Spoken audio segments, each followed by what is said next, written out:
I'm going to try to answer one more email. I keep getting interrupted, so this may or may not work. But this was actually 10 days old. I'm sorry about that, Clint.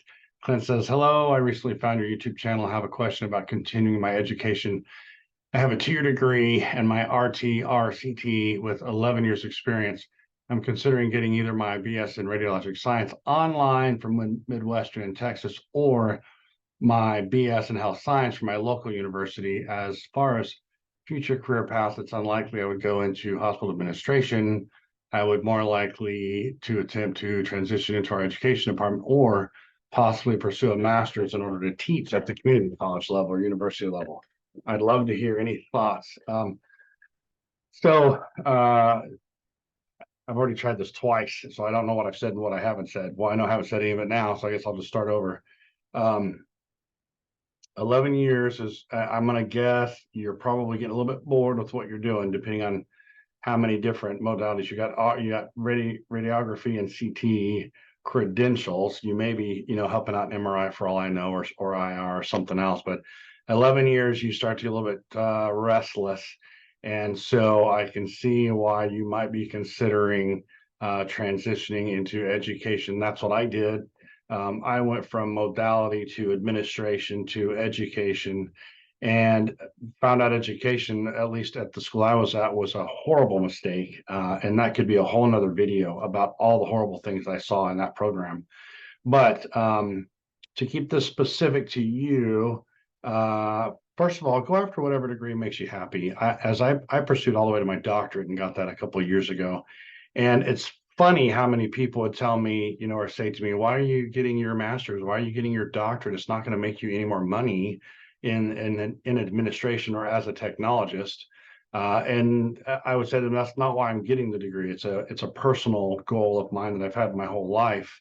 And so, if you want a master's because you want a master's, go get it. Same thing with a doctorate, actually. I got my MSRS from Weber State, which I highly recommend. It's a very affordable program. It was about $18,000 when I did it. I think I graduated in 17 with it. Robert Walker's head of the program, great guy. Bob Walker's been there like 36 years. So the program is tight, it's dialed in, it's good stuff. And then from that MSRS, I got accepted to Nebraska Methodist for a doctorate in education and healthcare leadership, another 2 years of school, blah, blah, blah. So get the degree you want and don't pay any attention to what anybody else tells you. But I also commend you on saying on administration and going into education, only because my time in administration in radiology administration has shown me that it's just never good enough, no matter what you do. I mean, I had stellar years where we made millions of dollars for the hospital system, and it just you'd be lucky if you got an award at one ceremony once a year. Other than that, it was weekly meetings on how can you do better, do more with less, denying my request for replacing techs who leave, denying my request for new equipment that's needed to replace faulty equipment. It doesn't matter what system you're at, doesn't matter what level you're at. When you're in administration, you are more expendable than any other level in the facility. You can't get rid of technologists because that's who keeps the lights on.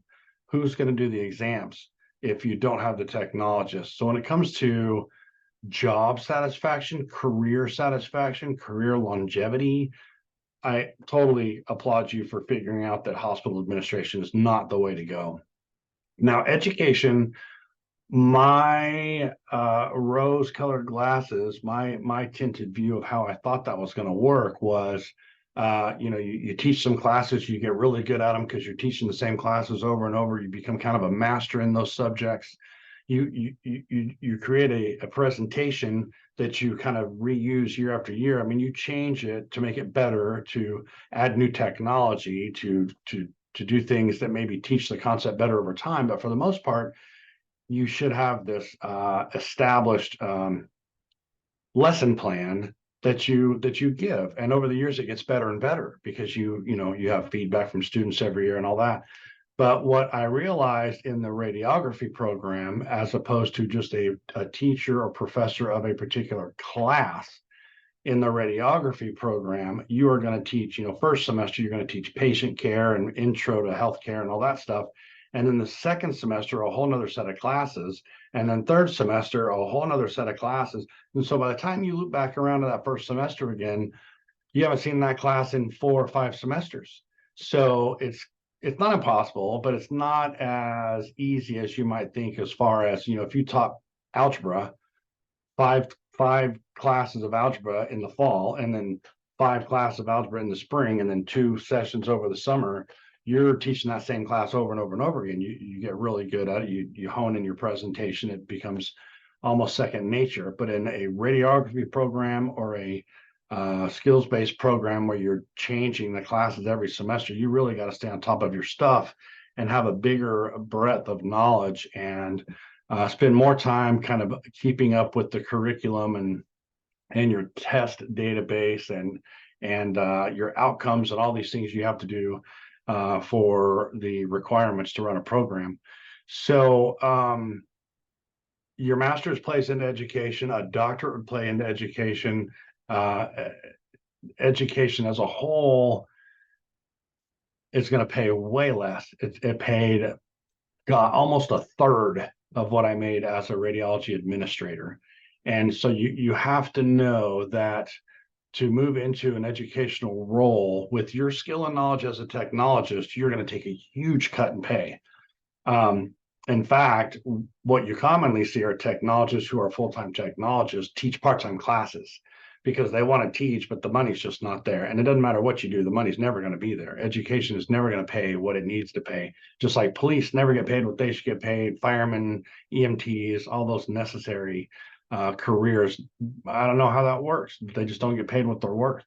So I would say, continue to get the degrees that you want from whoever you feel is the best school. Do your research on the schools. And then when it comes to a career path, consider keeping tech work on the side, PRN, as you try something new out, because if it doesn't work, you want to still have that to rely on. You can go, I mean, my wife's an Xray tech and she went several years without working and then jumped back in. And there is that apprehension of, am I going to remember? Am I going to be any good? Oh my gosh, I forgot everything. But it's just like riding a bike. Once you get back in and you get trained again and you see the new protocols and you learn the new equipment, it all comes right back. But I would recommend you keep some PRN on the side when you segue into that new role, whatever it is. I mean, in administration, you can't. They don't let you continue to tech unless you get suckered into one of those manager jobs where you're a working manager and you have to do exams and be the manager, which is a crock, because then that's more of that mentality of do more with less. We want you to run the department and report to us all the reports that we want to show how profitable we are, but we also want you to see patients and do exams. No, you have technologists do exams, you have administrator run the department. It's 2 separate things. So I hope that answers your question, Clint.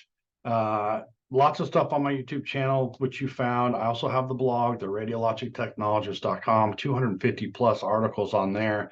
And then come find us on the Facebook group. I think it's called the Radiologic Technologist group. About 12,000 people on there now, and they're technologists from every department and nursing and administrators. And you'd be surprised, there are some senior level administrators in there from across the country, people that I've met through the ARRT and worked with on different projects, top-notch people. So when you ask a question, you can get answers literally from people that run entire systems. So don't be afraid to hop in there. You can ask questions anonymously if you need to. But anyway, I hope this helps. If you have any more questions, you've figured out how to get them to me. Ask me some more. Happy to answer them. I will take off from here. Have a great day.